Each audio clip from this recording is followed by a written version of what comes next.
SmackDown Live may not be PG anymore. Kurt Angle's WrestleMania opponent Finn Balor, and one of the greatest WrestleMania rivalries so far. All of that in a second, but what I'm about to tell you is even bigger than that.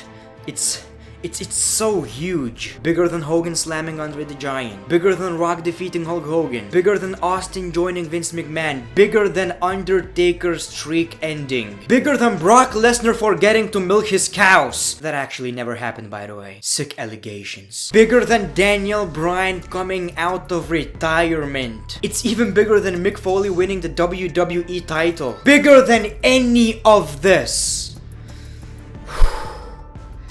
Simon Gotch buries Enzo Amore. Wait for it. Wait for it. Enzo Amore buries Simon Gotch. Just holy f***.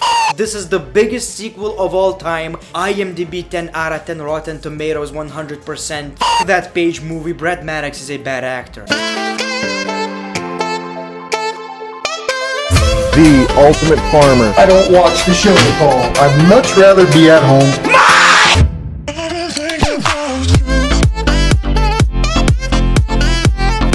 We need new symbols. By the way, I don't recycle either. WWE Divas Champion, the Great One. Why would I watch the show? Welcome everybody to a brand new episode of Greatness of Wrestling. How are you guys doing today? It's really tough to calm down after this. This is absolutely unbelievable. But let's try our best. Let's talk about SmackDown Live potentially going TV14. The last time WWE was TV14 was in 2008 before they went PG. From this to this. Now most of you know that Fox got a huge deal with SmackDown Live. The first news we got was that Fox wants SmackDown Live to be more like sports, and the bigger news is that Fox doesn't want SmackDown Live to be PG. Fox encouraging WWE to produce edgier content and stop giving into PC culture. Raja reports that Fox is looking for WWE to produce a more edgier product and that they aren't looking to give into the PC culture that dominates current WWE programming. I understand why it may sound shocking. First of all, in 2019, people are so pussified, it seems impossible, to be quite honest with you. And second of all, it's been 10 years, 11 years actually, since WWE went PG. So it sounds kinda unbelievable, but then again, it's not like WWE didn't test it. We already seen a few examples. I think it was like a few-week experiment by the WWE where we seen stuff with Mandy Rose, Alexa Bliss. It seemed like Attitude Era-ish segments. I didn't necessarily enjoy these segments, but I loved the idea of WWE doing something that is not necessarily for kids. This wasn't. So even though it sounds crazy, I think there is a huge possibility of SmackDown Live going TV14. I think they can have a more edgy product even if it's PG. So it doesn't necessarily have to be TV14. This was apparently PG. So like I've said, you don't even need that. Take a look at 2016 SmackDown Live. You didn't necessarily get anything crazy, but the product itself was way more edgy. Damn, I miss 2016. Ambrose, Ziggler, Cena, Miz, Bryan. These people prove that PG rating is not an issue. Let's talk about our boy Kurt Angle. At WrestleMania 35, he's going to have his farewell match, the retirement match of Kurt Angle, and we have a lot of potential opponents. Let's talk about a few. I would love to see The Undertaker, John Cena, The Rock, and I would see anyone, who cares. But the most rumored opponent for Kurt Angle right now is actually John Cena. After Kurt Angle's announcement, John Cena posted this picture on Instagram, and maybe it's a tease. Hopefully. Think about it. John Cena's first match in the WWE was against Kurt Angle. Kurt Angle's last match in the WWE would be against John Cena. That is sick. That is absolutely amazing. We heard rumors of Samoa Joe versus John Cena for the United States Championship at WrestleMania 35, but this is way more interesting, so yeah, f it. And I actually believe that this is exactly what we are going to get. We got a brand new United States Championship rivalry. In fact, a fatal 4-way rivalry. Samoa Joe, Andrade, Rey, and R-Truth. I'm pretty sure all of these men will fight for the US Championship at WrestleMania. Probably in a kickoff show. That's a shame. Andrade deserves better. Let me know your thoughts in the comments below, but I would take John Cena versus Kurt Angle instead of John Cena versus Samoa Joe. I understand that many of you want John Cena in a United States Championship match because he's a true American. John Cena is a true American, guys. Oh my god, you guys true Anyway, let's move on. Let's talk about our favorite weirdo with the biggest balls in the WWE, Finn Balor. Apparently, the reason Finn Balor lost his Intercontinental Championship is because WWE has something bigger for him. A lot of people are speculating that it's going to be Finn Balor versus The Undertaker. I don't think that we are going to see The Undertaker in a match. I think we will have like an appearance, you know, out of nowhere by The Undertaker. So I don't necessarily think that this is going to happen, but the biggest clue that this is a possibility is this picture. And in this picture, you see Finn Balor as a demon. When was the last time we seen Finn Balor as a demon? The answer is a long ass time ago. So we still don't know why he's going to appear as a demon, if he's going to appear as a demon, but it could possibly mean Phenom versus Demon, WrestleMania 35, Finn Balor versus The Undertaker. It sounds pretty interesting, I'm not gonna lie. Let me know in the comments below, do you think that we will see Finn Balor as the demon?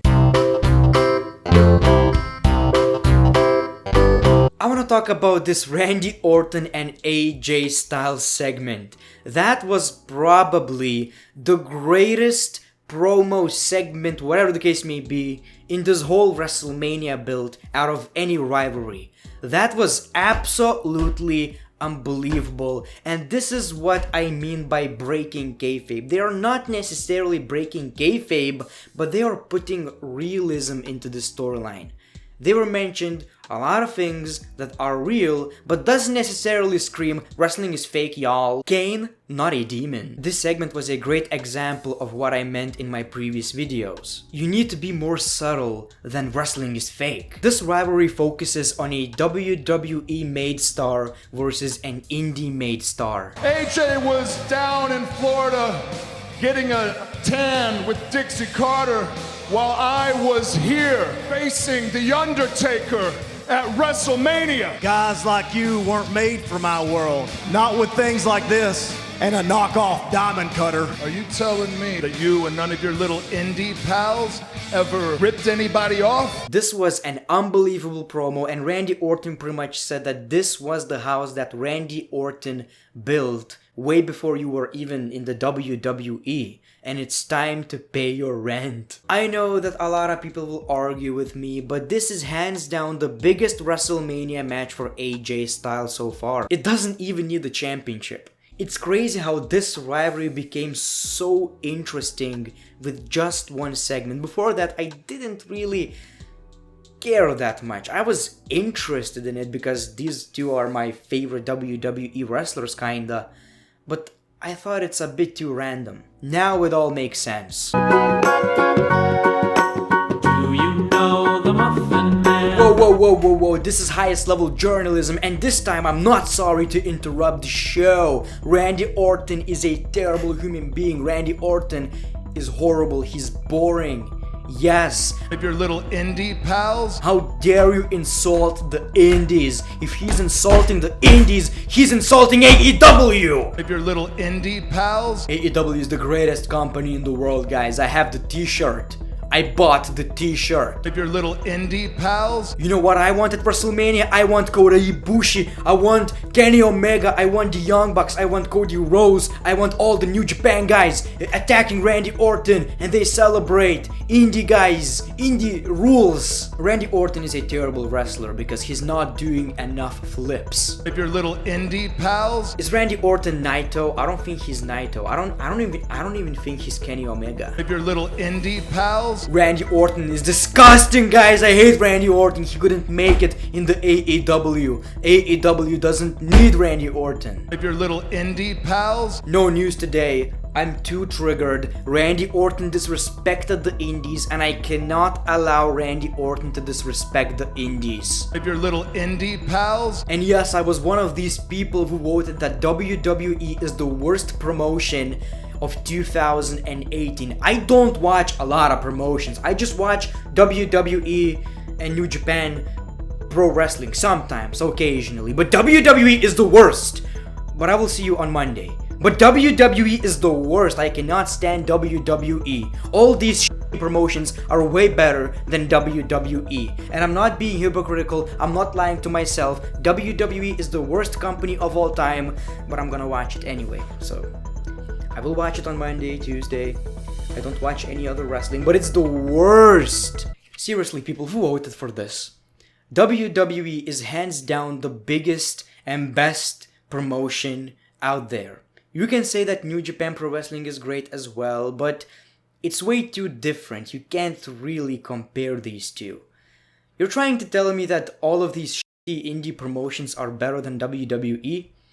You're just lying to yourself, and you know that WWE is probably the only wrestling company you're watching regularly.